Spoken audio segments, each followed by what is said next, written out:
আবারও একটি নতুন ভিডিও দেখার জন্য কুকিং ক্যানভাসে স্বাগতম। প্রথমে একটি বাটিতে নিয়ে নিলাম পরিমাণ মতো ময়দা, টেবিল চামচের 2 চামচের মতো।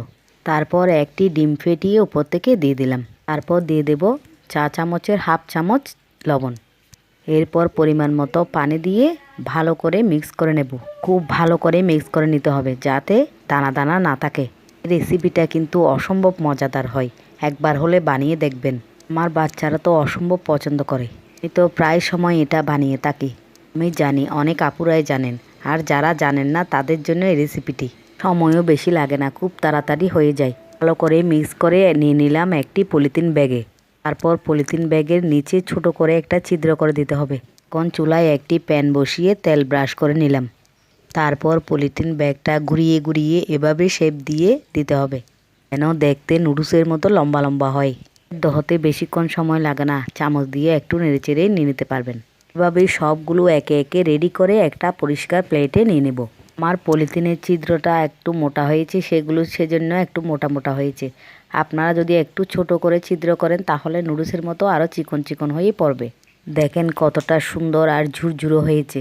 এখন বেশ কিছুটা পরিমাণ সবজি, গাজর, আলু, বাঁধাকপি কেটে ধুয়ে নিলাম। আপনারা চাইলে আপনাদের ইচ্ছা মতো সবজি ব্যবহার করতে পারেন। এখন চুলায় প্যান বসিয়ে সবগুলো সবজি ভেজে নিতে হবে।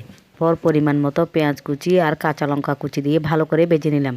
একটা সুন্দর আসার জন্য দিয়ে দিলাম হলুদের গুঁড়ো আর পরিমাণ মতো লবণ। বাঁধাকপিটা একটু পরে দিয়েছি, কারণ না হলে বেশি সিদ্ধ হয়ে যাবে।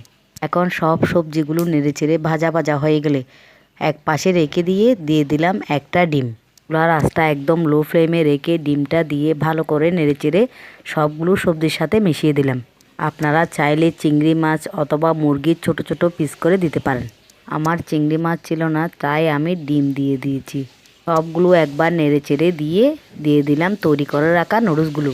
এখন আর বেশি সময় লাগবে না, একটু নেড়েচেড়ে নিলেই রেডি হয়ে যাবে এই রেসিপিটা।